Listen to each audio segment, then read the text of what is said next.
transmisión especial a través de todas las plataformas de Grupo Imagen Televisión, Imagen Multicast e Imagen Radio. En unos minutos, el presidente López Obrador ofrecerá un mensaje, el primero del tercer año de su administración. Lo hará desde el patio, como yo le decía, de Palacio Nacional, a donde ya llegó acompañado de su esposa Beatriz Gutiérrez Müller.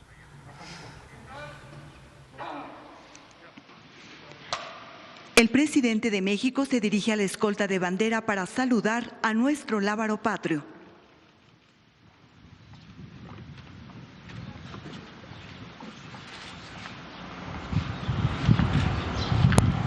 Lo acompaña su distinguida esposa.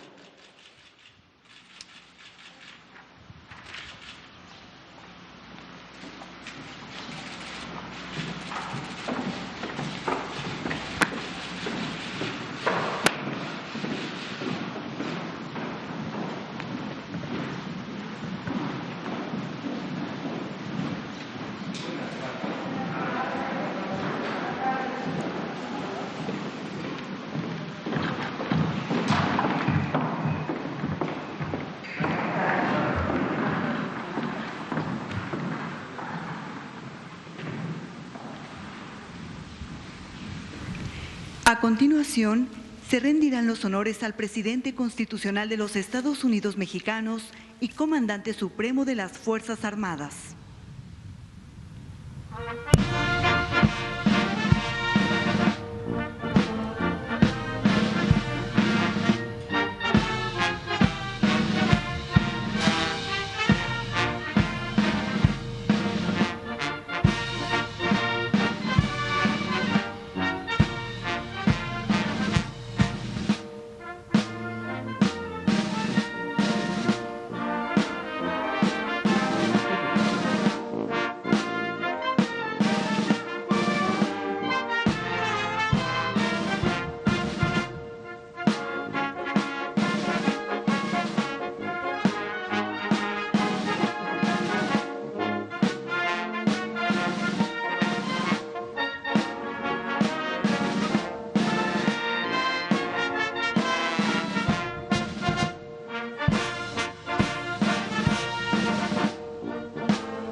Sean tan amables de tomar asiento. Preside este mensaje de los primeros 100 días del tercer año de gobierno el presidente constitucional de los Estados Unidos mexicanos, licenciado Andrés Manuel López Obrador.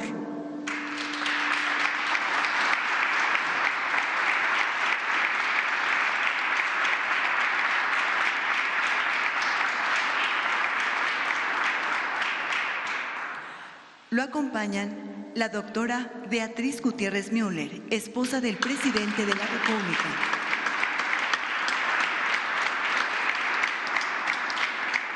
Los integrantes del gabinete legal, representantes de los medios de comunicación y quienes nos siguen por internet a través de las redes sociales. Sean todos bienvenidos.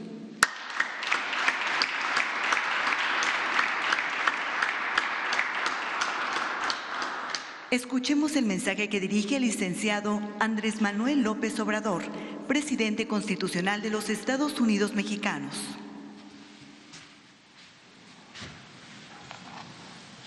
Mexicanas, mexicanos, amigas, amigos todos. Aún con la fuerte pandemia del COVID-19 y otras calamidades, México se transforma y progresa con justicia y paz social. La fórmula de gobernar con honradez y austeridad funciona incluso en circunstancias de crisis y a pesar de la nefasta herencia que recibimos del periodo neoliberal. Con la política de cero corrupción hemos podido hacer más con menos y sin permitir lujos o derroche hemos ahorrado cientos de miles de millones de pesos.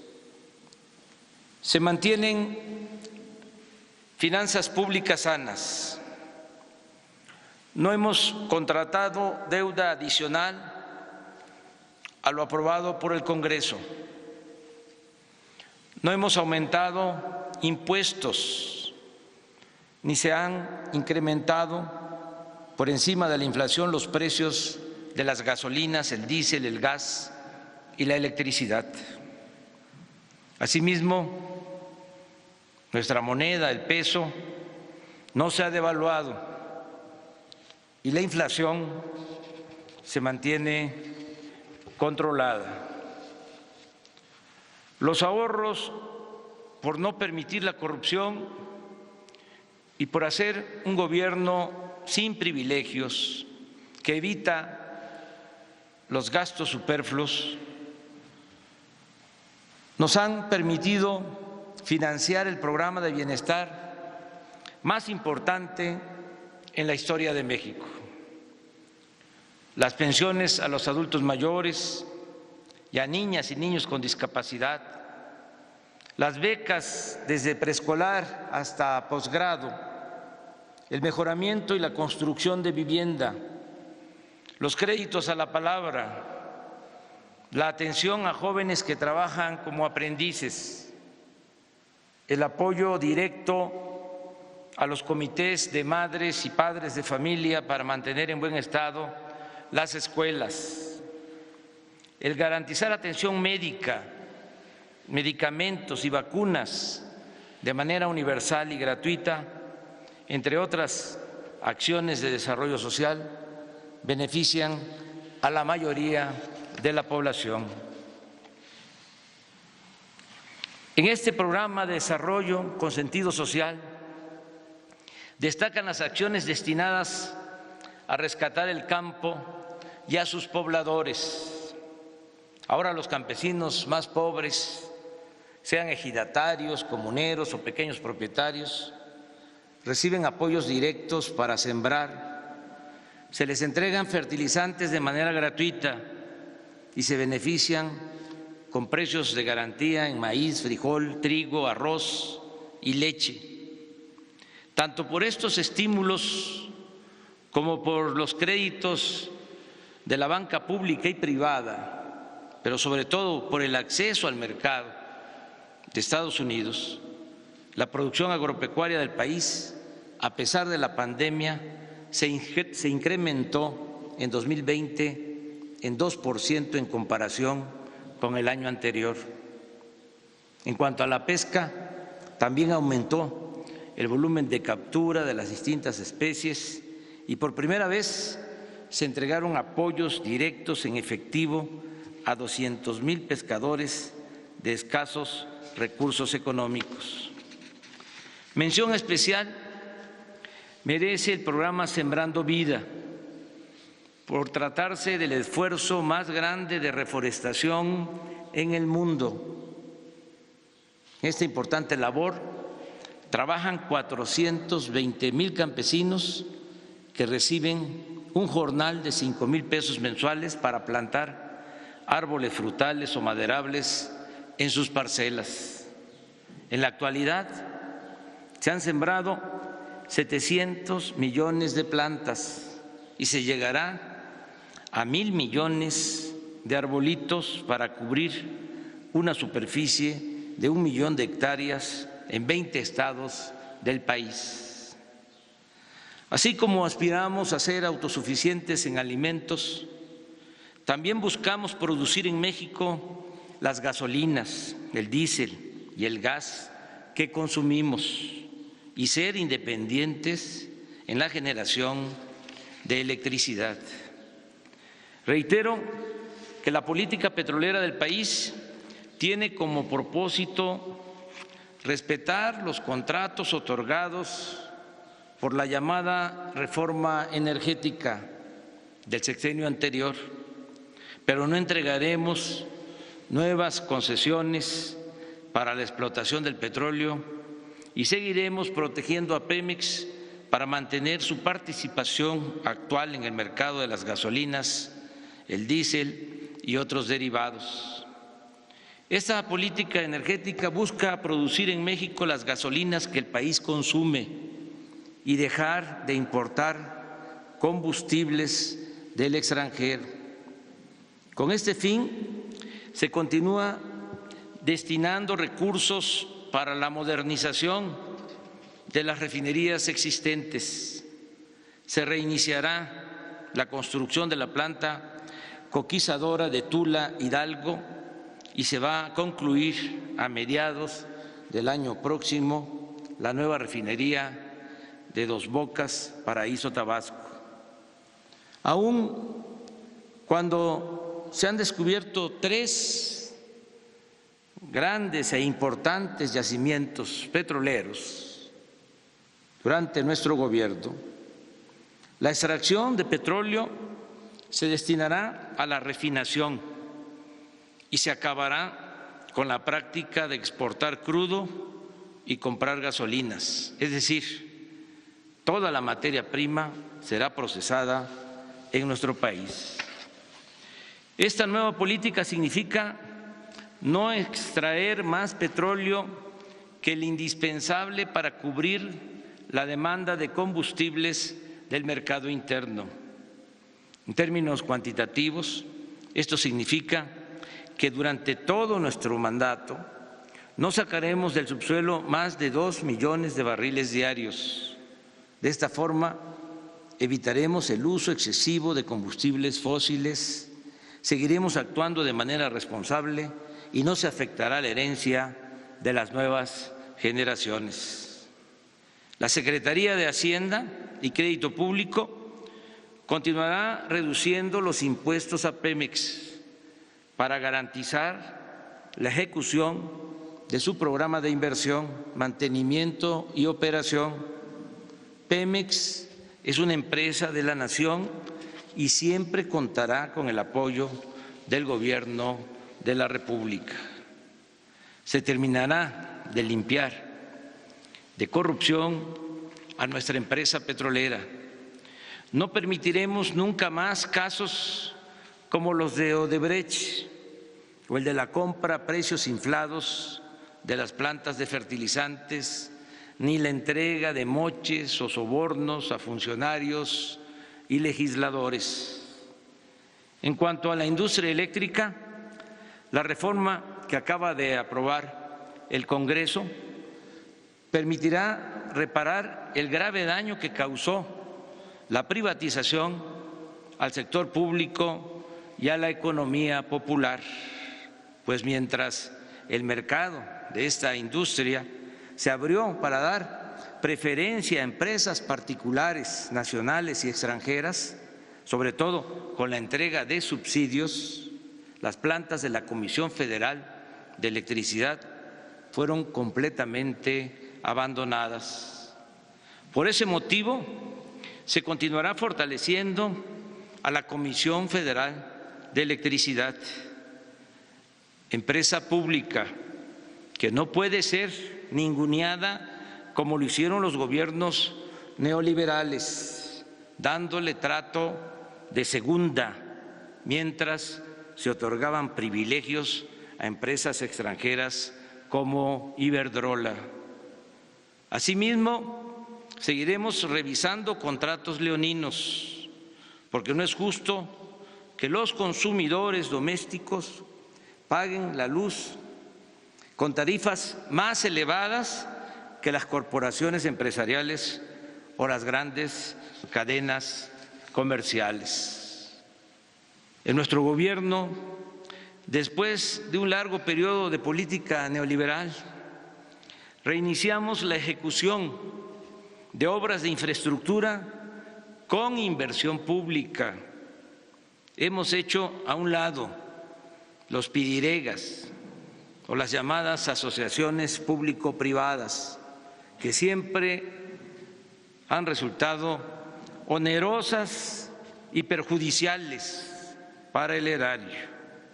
Sin contratar deuda y sin entregar concesiones, estamos construyendo con presupuesto federal carreteras, presas, hospitales, universidades, escuelas, acueductos, sistemas de drenaje, plantas de tratamiento de aguas residuales, puentes, refinerías, vías férreas, centrales eléctricas, aeropuertos, cuarteles, bibliotecas, parques, mercados, estadios, unidades deportivas y otras obras.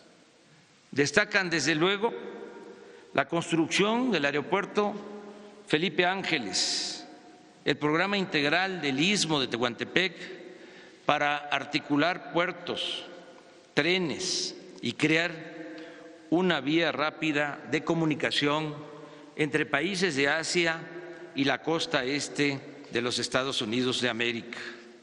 Asimismo, menciono que el Tren Maya llevará bienestar a la región de mayor riqueza arqueológica, cultural y turística del país. Tan solo en la ejecución de estos tres grandes proyectos se están generando 116,000 empleos directos y alrededor de 227,000 empleos indirectos. También informo que está en marcha la integración económica y comercial con Estados Unidos y Canadá. El acuerdo de cooperación con soberanía entre nuestros países significa producción, empleos, mejores salarios y crecimiento en el norte del continente americano, pues solo así, sumando esfuerzos, inversiones, talento y mano de obra, podremos salir adelante en el complicado escenario de la economía y del comercio mundial. Somos conscientes que el desarrollo nacional depende en buena medida de que logremos reducir la violencia y garantizar la plena tranquilidad pública. Con este propósito y bajo el principio de que la paz es fruto de la justicia, estamos atendiendo a los jóvenes, creando empleos, haciendo realidad el derecho a la educación, combatiendo la pobreza, fortaleciendo valores culturales, morales y espirituales y también, desde luego, actuando con profesionalismo, perseverancia, coordinación y respeto a los derechos humanos para garantizar la seguridad pública. Fruto de este trabajo conjunto de todos los días son los siguientes resultados. En el tiempo que llevamos en el gobierno se redujo el robo de combustibles, el llamado huachicol, en 95%, los homicidios en 1.6%, el robo de vehículos en 40%, el secuestro en 38%, y así en casi todos los delitos del fuero común y del fuero federal. En suma, de 11 delitos considerados como de mayor impacto, solo 2 han presentado aumentos: el feminicidio, que creció en 8.5% y que posiblemente antes no se clasificaba como ahora, y la extorsión, que aumentó en 21%. Todo este esfuerzo para conseguir la paz se ha llevado a cabo sin violaciones a los derechos humanos, sin el involucramiento de las fuerzas federales en masacres, sin cometer tortura, sin perpetrar desapariciones forzadas y ejecuciones extrajudiciales, sin criminalizar a sectores enteros de la población como ocurría antes. Aquí destaco la importancia de la creación de la Guardia Nacional que ya cuenta con 100,000 elementos, los cuales operan desde 157 cuarteles construidos por los ingenieros militares en todas las regiones del país. Expreso mi reconocimiento sincero y fraterno a las Fuerzas Armadas. Sin la lealtad de las Secretarías de Defensa y de Marina y sin su entrega al pueblo, no tendríamos los mismos resultados en seguridad, en desarrollo y en bienestar. Con las Fuerzas Armadas ayudamos a la población afectada por huracanes, inundaciones, temblores, incendios y otros siniestros. Y con ellas, con las Fuerzas Armadas, contenemos a la delincuencia organizada e impulsamos la reconstrucción de la seguridad y de la paz en las regiones del país más afectadas por la violencia delictiva. Con personal militar se cuidan las instalaciones estratégicas de la nación, se evita el robo de hidrocarburos, se enfrenta el contrabando, se persigue la corrupción en los puertos y se defiende la soberanía, se protege a migrantes y, por si fuera poco, las Fuerzas Armadas nos ayudan en la construcción de obras de infraestructura para el desarrollo del país.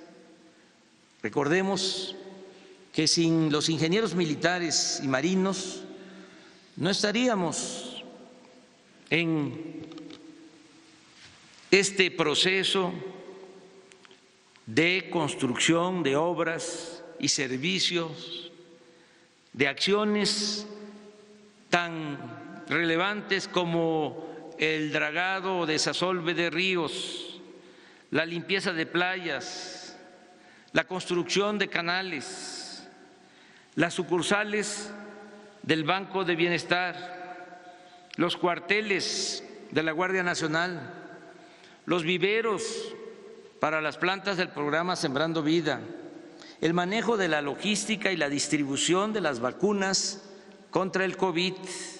Sin su ayuda no habríamos podido realizar la tarea de reconstrucción o terminación de hospitales que el régimen neoliberal dejó abandonados o a medio construir.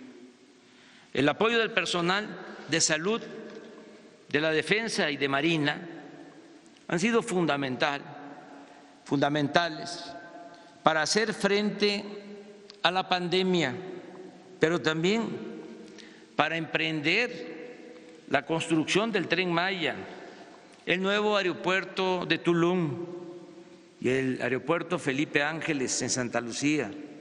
Adicionalmente, nuestros institutos castrenses han participado en la transformación de la antigua prisión de las Islas Marías en centro cultural, ecológico y turístico. En fin, el apoyo de las Fuerzas Armadas en la transformación de México ha sido, repito, fundamental y estratégico. Sin duda, no habríamos podido enfrentar a la delincuencia y garantizar la seguridad de los ciudadanos con la extinta Policía Federal, que estaba podrida casi por entero, como lo prueba el hecho de que uno de los anteriores secretarios de Seguridad Pública permanece en la cárcel en Estados Unidos, acusado de asociación delictuosa y lavado de dinero. Habría sido imposible ejecutar las obras públicas en curso con empresas constructoras mal acostumbradas, o mejor dicho, acostumbradas al influyentismo, la irresponsabilidad y la corrupción, y con una Secretaría de Comunicaciones y Obras y Transporte que había quedado reducida a una mera oficina para la entrega por consigna de contratos a empresas predilectas del país o del extranjero. Las acusaciones de que estamos militarizando al país carecen de toda lógica y en su mayoría de la más elemental buena fe. No se ha ordenado a las Fuerzas Armadas que hagan la guerra a nadie. No se les ha pedido que vigilen u opriman a la sociedad, que violen las leyes, que coarten las libertades y mucho menos que se involucren en acciones represivas o violatorias de los derechos humanos. Por el contrario, en esta nueva etapa, la generosa y decisiva participación de nuestros soldados y marinos en acciones de desarrollo, bienestar y paz es refrendo de su lealtad a las instituciones civiles. Esa participación, además, contribuye a dejar atrás la distancia y hasta la desconfianza entre civiles y militares que se generó por las decisiones erróneas y perversas de los anteriores gobernantes. Por eso reitero mi reconocimiento a esas dos importantes instituciones del Estado mexicano, la Secretaría de Marina y la Secretaría de la Defensa Nacional. Gracias, almirante José Rafael Ojeda Durán, se lo transmite, almirante Redondo. Gracias, general Luis Crescencio Sandoval González. Amigas y amigos, en este año 2021 estamos conmemorando los 700 años de la fundación de nuestra ciudad capital. Según se afirma en los memoriales de Culhuacán, se decía: mientras exista el mundo, no acabará la gloria y la grandeza de México Tenochtitlan. También en este año estamos recordando su caída hace 500 años por la invasión española, así como los 200 años de nuestra independencia, alcanzada el 26 de septiembre de 1821. Para nosotros, la historia, como diría Cicerón, es la maestra de la vida, y las culturas heredadas de nuestras grandes civilizaciones han sido siempre nuestra salvación ante agresiones, huracanes, temblores, inundaciones, incendios, sequías, epidemias, malos gobiernos, saqueos y otras desgracias. Por eso no debemos olvidar nuestro pasado. Sus enseñanzas son la base para edificar un mejor porvenir.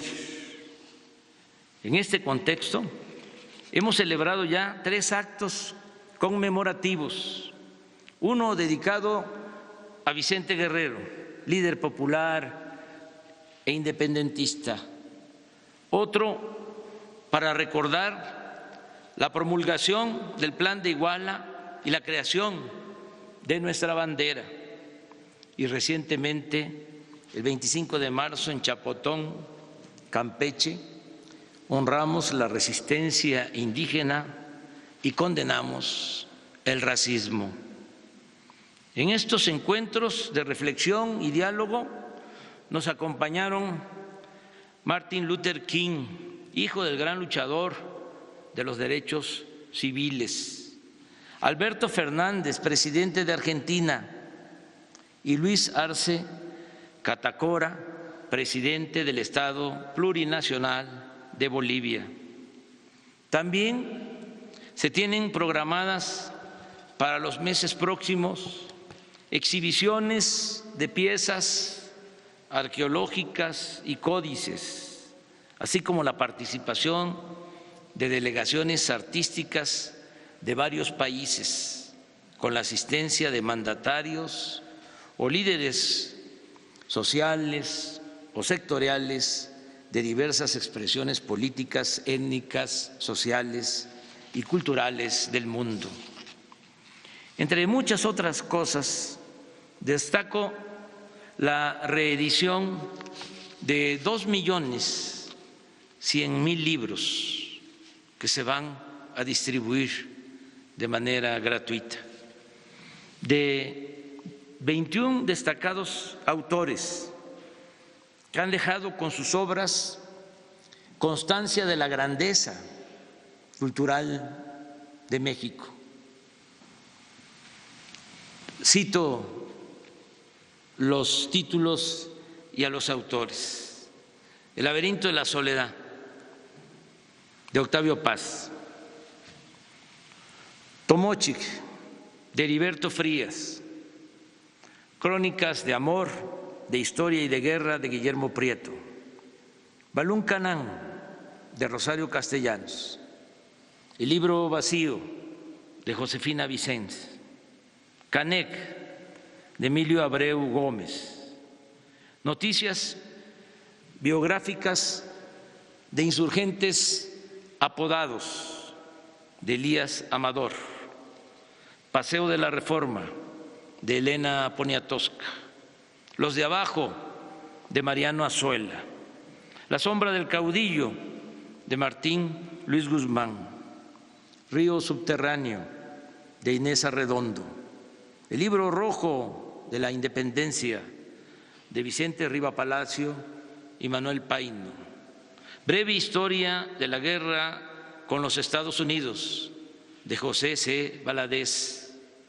Apocalipsis, de Carlos Monsiváis; Tiempo de ladrones, de Emilio Carballido; Muerte en el bosque, de Amparo Dávila; Antología de la poesía del siglo XIX, de varios autores, mujeres y hombres; Y Matarazo no llamó, de Elena Garro; Tiene la noche un árbol, de Guadalupe Dueñas; Pueblo en vilo, de Luis González y González; La revolución de independencia, de el maestro Luis Villoro.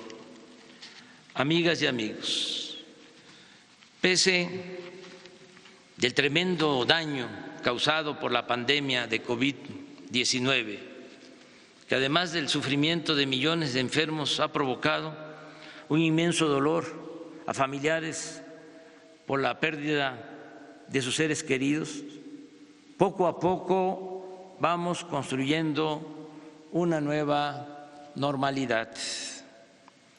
En estos últimos tiempos han bajado los contagios, las hospitalizaciones y, lo más importante, los fallecimientos. Y precisamente ahora estamos contando con más dosis de vacunas para proteger lo más pronto posible a toda la población. Ya comenzamos con los más expuestos a contraer el virus y con los más vulnerables. El plan de vacunación comenzó con el personal de salud de hospitales COVID y ahora estamos atendiendo a adultos mayores de 60 años de todo el país. Contamos hasta el día de hoy con 12.334.445 dosis y hemos aplicado hasta hoy también 7.401.513. Y reitero el compromiso de terminar de vacunar a todos los adultos mayores del país en este mes próximo, en el mes de abril. De esta manera, según los especialistas, se podría reducir la mortalidad por COVID en un 80%. Además, inmediatamente después de concluir con la población adulta, vamos a vacunar a los trabajadores de la educación, tanto del sector público como del sector privado, para reiniciar clases presenciales, de ser posible antes de terminar el ciclo escolar. Termino en este caso informando que tenemos contratos para recibir vacunas suficientes y proteger pronto, muy pronto, a toda la población. Además, 2 vacunas se están envasando en México, CanSino y AstraZeneca, y ya se empezaron a producir millones de dosis por semana de estas 2 vacunas. Aprovecho para agradecer a todas las empresas farmacéuticas y centros de investigación por su actuación responsable. Ya hablé de 2 vacunas y agrego Sinovac, el centro Gamaleya, que desarrolló la Sputnik 5, y Pfizer, compañía que se ha comportado a la altura de las circunstancias. Asimismo, en nombre del pueblo de México expreso nuestra gratitud a los gobiernos de Argentina, Rusia, India, China y Estados Unidos. En este asunto tan profundamente humano no hay cabida para el egoísmo o las disputas hegemónicas. Por encima de todo debe prevalecer siempre la fraternidad universal. En lo económico y en lo social también vamos saliendo de la crisis.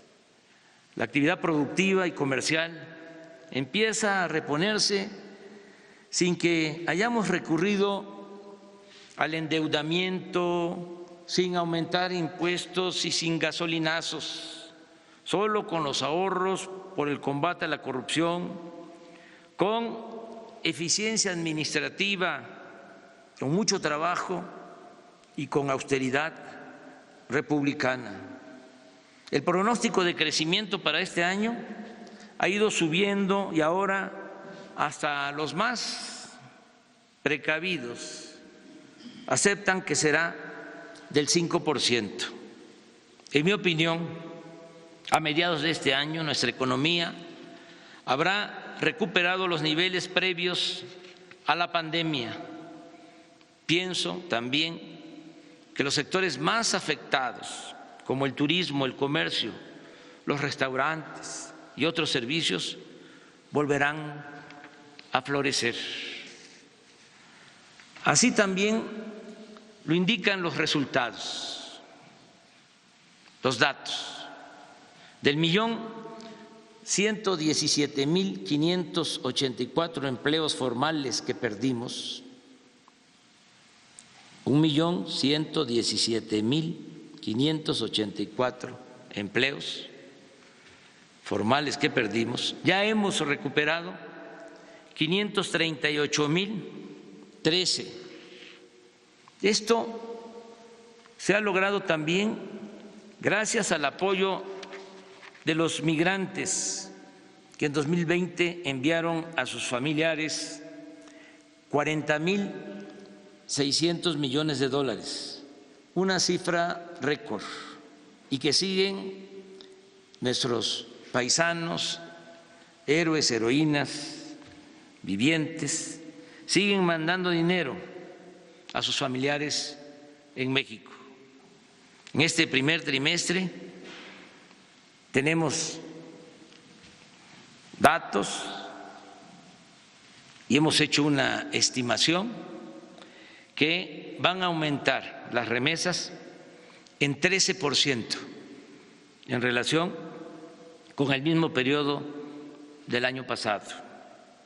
También ha incidido en este horizonte esperanzador las decisiones que tomamos de destinar más presupuesto para el bienestar y entregar estos apoyos de abajo hacia arriba, con lo que evitamos una crisis de consumo.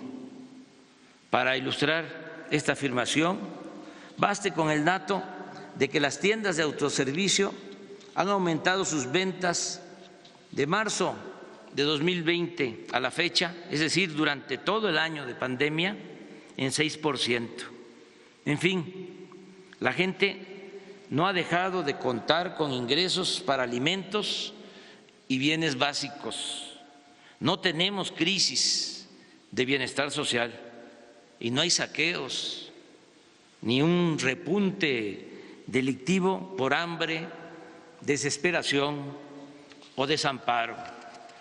Desde luego, todavía hay, desgraciadamente, en nuestro país mucha pobreza y nos falta alcanzar el objetivo central de vivir en una sociedad mejor, más fraterna, con más igualdad, justicia, democracia y libertades, completamente libre de las rémoras del clasismo, de la discriminación y del racismo.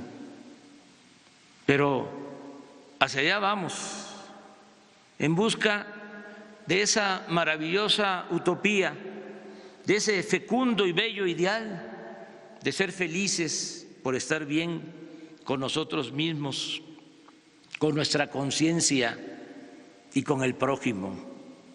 Muchas gracias. ¡Viva México! ¡Viva México! ¡Viva México!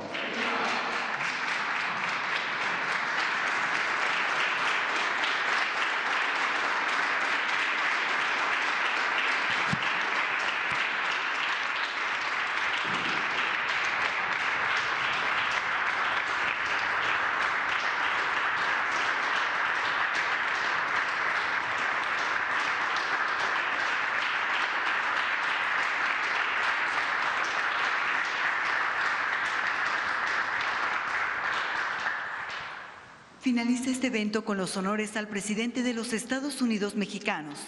Se les invita a permanecer de pie para entonar nuestro himno nacional.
El presidente de México se dirige a la escolta de bandera para despedirse de nuestro lábaro patrio.